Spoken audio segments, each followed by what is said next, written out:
Nagbabalik na naman ang inyong tagapaglingkod ng mga balita at pawang katotohanan lamang. Naging mainit nga na usapin sa mundo ng social media. Talaga naman na hindi na nga nakapagpigil. Itong si Senador Bato de la Rosa at nagpakita na rin sa kauna-unahang pagkakataon. Matapos ang matagal na paghahanap nila ay talagang matapang nga itong lumabas at haharap nga sa paglilitis sa loob mismo ng Senado. Dito nga maraming nagulat at talagang natuwa na talagang magkakaalaman na. Depensa naman ni Bato de la Rosa na kaya lang naman ito nagtago dahil alam niya na wala itong kaya sa mga nauupo ngayon dahil hindi nga raw sila patas na maglitis sa kaso ng kanilang hinahawakan. Ngunit ngayon nga raw ay hindi na makapagtimpi pa itong si Bato at haharap na talaga dahil hindi niya lubos akalain na naghihirap ang bansa natin at hindi niya kaya na talagang maparusahan pa ang inosenteng mga tao. Kaya naman ngayon ay talagang matapang na lumabas itong si Bato de la Rosa nang sa ganon ay harapin ang mga paratang sa kanya ng kanyang mga kasamahang mga senador, senadora at Nicoting ng Norte. Well mga kaibigan, para nga sa karigdagang impormasyon, panoorin nga natin ang buong video. At kung bago ka pa lamang sa aking channel, huwag kalimutan i-click ang subscribe button at notification bell para lagi kang updated sa ating mga bagong video. At para sa sulit viewers natin dyan, maraming salamat sa walang sawang pagsuporta. Na time na yon, parang very negative. Very negative yung sinabi. And sabi ko, what the fuck? I think, hindi ko na pala pwedeng sabihin yan. Okay? Sabi ko, very negative. At saka, eto lang ha, I have to be proud of myself because it's Mother's Day. I'm fighting for what is right, darling. Sabi niya kasi, may certain siyang sinabi na, you know what? Sabi niya, during this, yung ganitong situation, gusto daw nung plaintiff maging part yung yung ganito, yung ganyan, yung may personal, may sinasabi siya. Sabi ko, excuse me? They can't do that? I think kinuwento ko na siya, hindi nila pwedeng gawin yan. Sabi ko, ito, inutusan ko siya. Ito, magsulat ka, bayad siya eh. Magsulat ka sa judge. Sabihin mo na hindi sinasabi ng defendant na hindi po pwede yan kasi hindi sila, okay, sasabihin ko na. Hindi ko na lang sasabihin yung particular case. Okay? Di ba sa mga kaso-kaso may mga deposition, may mga ganyan-ganyan. Okay, hindi ko lang babahin.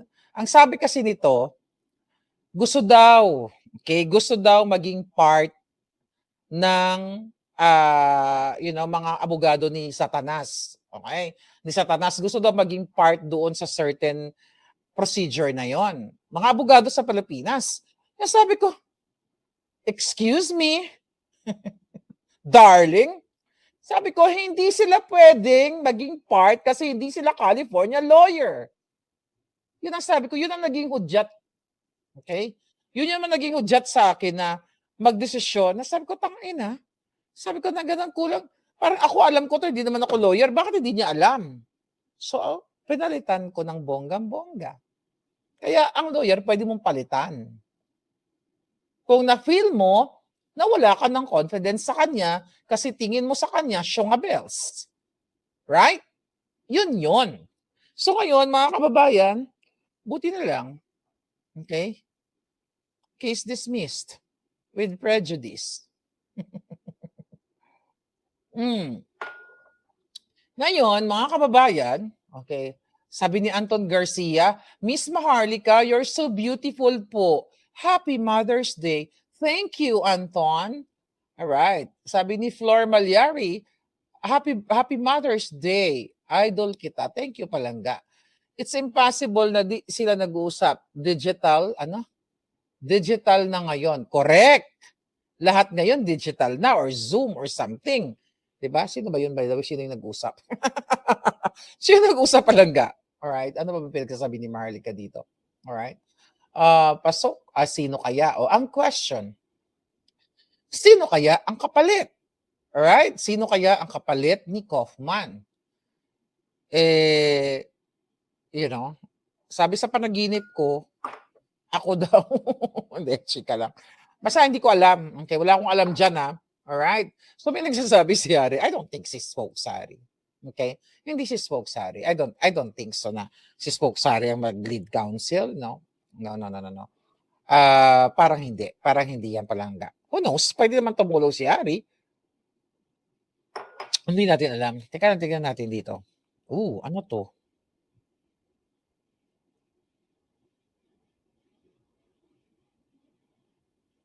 Yeah. So ngayon, mga palangga, I don't think si Harry, wag natin isama si Harry, irrelevant nga eh. Sabi nga ni Kaufman, irrelevant.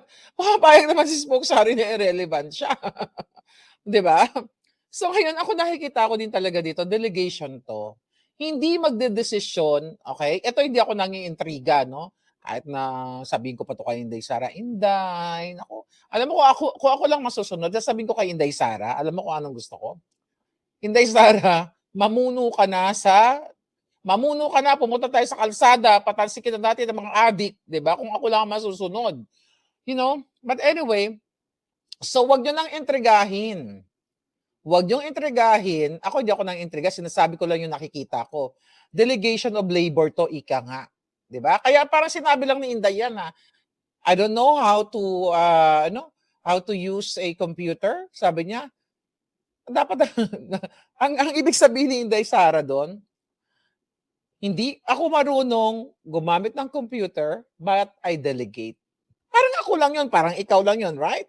Hindi naman porkat sinabi ko na hindi ako marunong mag-computer, wala na akong, excuse me, anong pang-use ng delegation na tinatawag?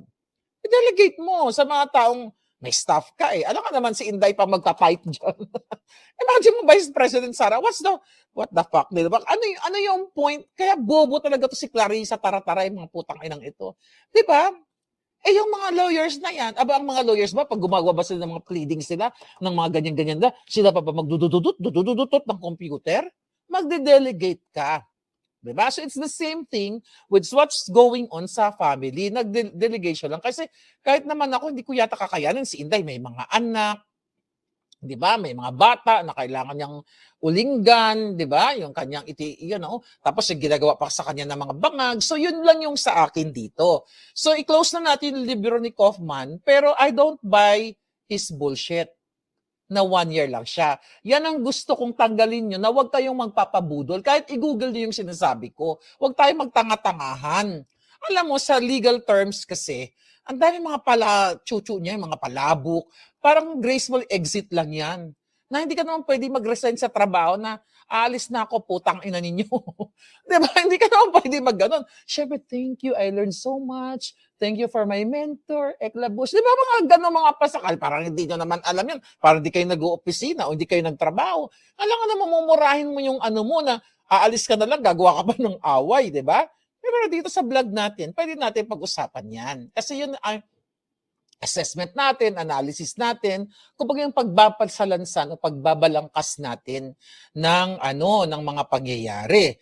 So ako na lang, I'm looking forward and I'm praying so hard na itong darating na council ni PRRD, talagang mapanalo naman tayo. Lahat naman tayo, although kahit naman yung mga alpot na yan, gusto naman din talaga nila, in fairness sa mga alpot, gusto din naman nila makalaya si PRRD para magamit na naman nila uli. Diba? And I don't think so na mangyayari yan. But ako, gusto ko lang sagutin ito na hindi naman ako natuwa dahil vindicated, na-vindicate tayo, na tama yung vibes natin kay Kaufman. Sana nga kung naipalabas na si PRRD, kung naipanalo niya dito sa 1 taon na to, o nagkaroon man lang ng interim release, yun na lang, edi papalakpak na tayo ng bonggang-bongga, di ba? Di ba? Kahit na may ayaw natin sa kanya, papalakpak na tayo. But again, ito yung nakikita kong situation. Delegation yan. So close book na tayo dyan. Masyado na tayong mahaba dyan. So dyan sa mga alpot, itigil nyo na yung solicit nyo ha. Huwag nyo na gamitin si PRRD kasi nag-release na ang pamilya niyan, na ang pamilya walang binibentang libro, merchandise, or anything at hindi nangihingi.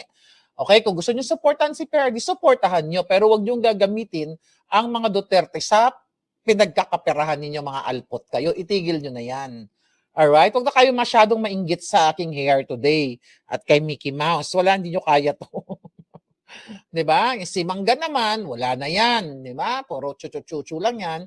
But ganun pa man, ito na nga yung laban natin. Sabi ko nga, ako ang wish ko sa ginagawa ngayon si Senator Bato, papadukot. Ganun din ang gagawin nila sa pagkidnap kay PRRD. Yun ang gagawin ni Marcos Jr. Isakay na yan sa eroplano. Yung statement ni Remulla, yesterday ba yon? Na sinasabi nyo, nakahanda na ang 10,000 police para dukutin o kunin si Bato, mga ganyan-ganyan. Tapos nag-release ng statement ang ICC na wala pa raw warrant of arrest. Magkakasabwat yan. It's the same thing na ginawa nila kay PRRD. Doon nag-retract ngayon si John Vic Poquido, support, di ba? Na ay hindi, mag-i-issue na lang, nag-issue na raw siya ng subpoena kay Senator Bato. Mga ganyan-ganyang kaputahan, magkakasabwat yan. Ang ICC at ang bangag. Dahil, paulit-ulitin pa ba natin na in-expose ng 18 Marines? And I hope si Zaldico ay tuluyan ng talagang magsalita na may alam din siya dito sa pagkidnap kay PRRD. Palangga. Palangga. Nakita ka yun, basta lumabas ka lang. Di ba? Saldi, lumabas ka. Itodo mo na ng bonggang-bongga ang lahat ng mga eksenang nalalaman mo. Or, kasi hopeless na ang taong bayan. Sobrang hopeless na, alam nyo, kung lalabas na nga lang kayo lahat. Kung gusto nyo talaga maging presidente si Inday Sara, kailangan nyong lumabas lahat. Sobrang ang pahirap sa inyo. Mataas na bilihin, gas prices, krimen, panggigipit, pagsisikil sa atin, lahat. Ano pa ba? Kung matatapang nga lang ang mga men and women in uniform, ang mga nasa gobyerno, dapat sila yung mangunguna dyan sa kalsada. Hindi pwedeng si Inday manguna. Pwede na lang siya later. Kung marami na kayo, tsaka sasabihin ko, Day, show up. Di ba? O ako na lang magsha-show up. Right? Ako na lang magsha-show up. Kung ayaw ni Inday mag-show up, ako na lang. Chika boom boom lang. But ganun pa man, mga kababayan, ito lang yung sa akin. Si Senator Bato, talagang tutuluyan yan. Alright? Nako, Senator Bato. Kung ako sa inyo, sa PDP, alright? Ang dami naman kayo mga parallel groups. Senator Bato, of course, marami ka. Ilang ba million bumoto sa'yo? Senator Robin Padilla, ang dami nang bumoto sa'yo. Ang dami mga fan mo dyan. Why don't you gather, di ba? Mag-gather kayo ng mga tao na magpapahayag ng kanilang, magkausap kayo na sa mga parallel group. Tatanungin nyo, kayo, parallel group 1, 2, 3, 4, 5, masaya pa ba kayo sa bangag na administrasyon? Nabubuhay ba kayo? Nakakakain ba kayo ng ganito, ng ganyan? Pag sinabi niyang hindi na po, edi mag-speak up kayo. Magsalita kayo. O, kausapin nyo kung may connection kayo sa mga religious group. O kayo, Father, masaya pa ba kayo sa bangag? Pag sinabi ni Father, hindi na nga eh. Lumabas kayo. 'Di ba? Kasi demokrasya yan eh. Magsalita kayo. So pag nakita na natin sobrang dami na ng tao, mga religious group, at kayo'y naghihinagpi sa kahirapan, then papasuot ko yung crown ko kay Inday Sara. Sabi ko, Inday, ipapasa ko na ang corona. I think may crown tayo dito. Okay? Okay, ito para kay Inday. Ayan, Day, para to sa iyo. Si Princess Belle. Sabihin ko, Inday Sara, eto na ang corona. Manumpa ka na. 'Di ba? Ito, Inday, bagay to kay Inday kasi ang ganda-ganda, 'di ba? Ganda-ganda ng alindog kahit walang makeup. Ito sa iyo, Day. I-reserve ko to sa iyo. Okay. Ano ko to kanina eh. Ayan, binili ko para sa akin. Alright. Lahat kasi ng ahensya nakatanggap na ng maleta, sabi ni Amelia Cruzada. Exactly. So ngayon, mga kababayan, yaan yung nangyayari dyan. Senator, alam nyo, PDP laban, wag yun nasayangin yan. Baka in-expose ko sa inyo, mananatili si Bangag. Pag hindi nyo binali ang mga sungay ng mga yan. Baka nga ang 2028 election na inaasahan natin ay hindi magaganap dahil sa pag-distrongkar nila, lahat makapal ang mukha nila, nangidnap. Tignan mo harap-harapan, broad daylight, kinidnap si PRRD. How much more yung election na yan? Na pwede nila yan dayain, magdeklara whatever kung anong paraan nila. Dahil sinabi ko yan sa in-expose ko sa inyo 2023 na ibagsak ang mga Duterte, ibagsak si Pastor Kibuloy, ang mga vloggers, eto na yun, lahat yun naging nagkatutulat. Then, manatili sila sa pwesto. 'Di ba? Pwede talaga. Kaya if I were you, PDP Laban, although nagsalita ang PDP Laban recently na lahat daw ng na mga PDP Laban members na boboto sa impeachment ni Inday Sara ay hindi na nila susuportahan, 'di ba? Something to that effect. If I were you, I'm talking to you. Lahat ng sumusuporta kay Inday Sara, gather your parallel group, anuhin mo sila, what do you call that? Kumustahin ninyo ang kanilang mga hinaing. Kayo pa ba ay masaya? Kumusta na ba? May nabibili pa ba kayo mga bigas, mga ganito, mga ganyan? Masaya pa ba ang buhay ninyo? Kung wala na, di mag-speak up kayo, manawagan kayo na tama na sobra ng mga bangag at ipasukan natin sa kanila yung mga ninakaw nilang pera. Yan ang gawin nyo. Huwag na kayo magpreparar ng 2028 election. Ang preparahin nyo yung boses ng bayan.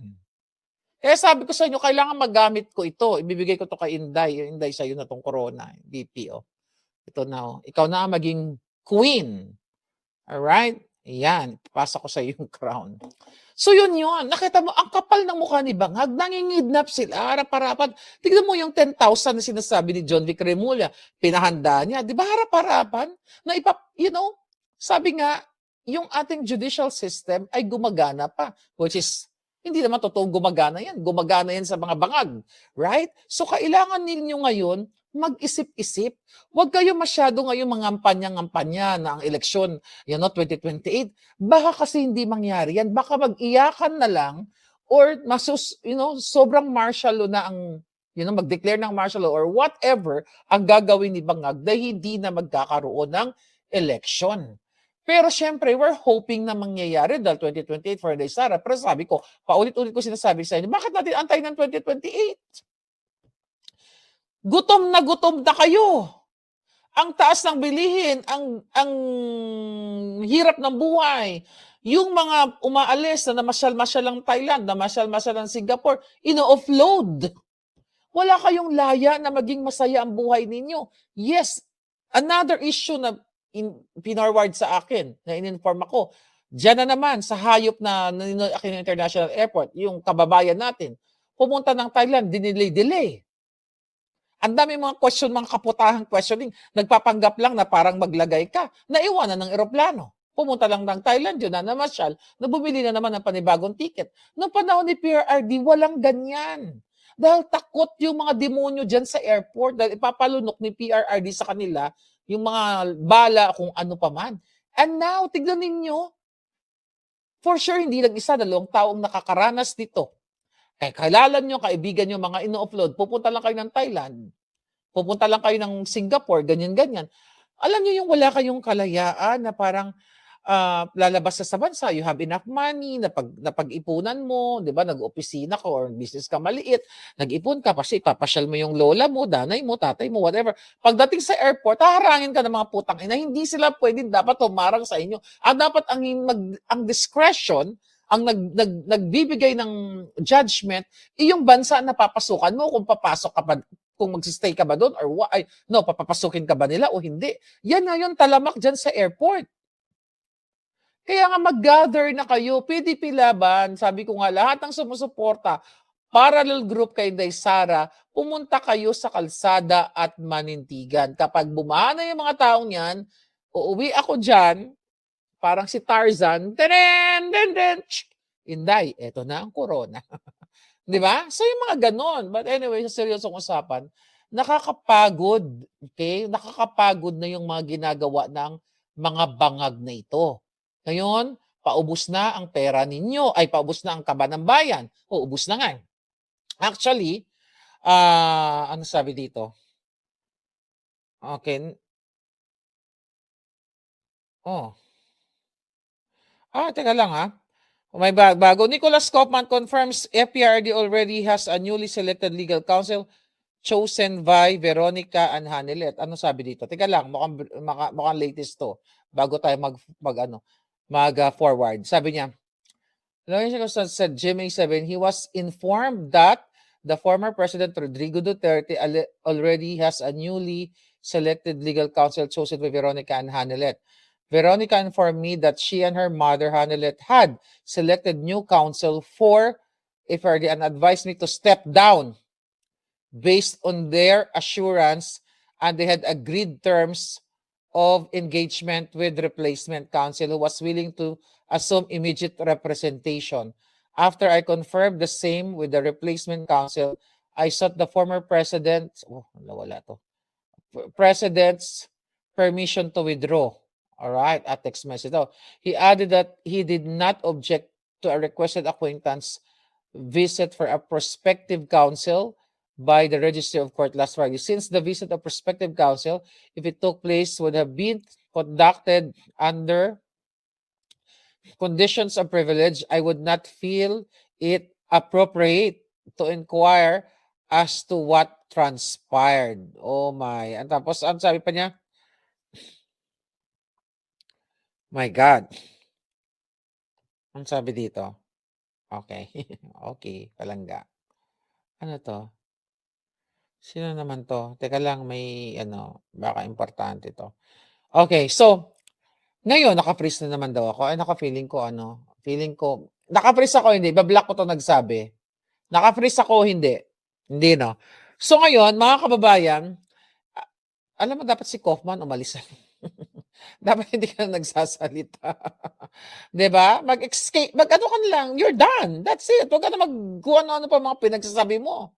O, hindi daw. Okay, dahil sinabi mo yan, teka, gugurgurin ko lang tong yawa na to, Kala mo, O, dahil Mother's Day ngayon, gugurgurin kita. O, bye. Ayan. Troll kasi to mga palangga. O, tingnan mo, binubuisit tayo ng yawa. Alright. Happy Mother's Day, Vance Vlog. Thank you. J3, thank you so much. Okay, nabasa ko na nga to. Okay, mga kababayan. Okay, asan na binabasa natin dito? Now, alright, ito pa pala bagong natin, pasabog. Dapat yesterday pa to. Pinasabog na yata ni Amy Marcos ito. Tingnan natin. So, nung time, okay, sabi ng ating puting ahas, alright, sabi to, Miss Maharlika, sabi niya ito, just got a call from our friend in the Senate.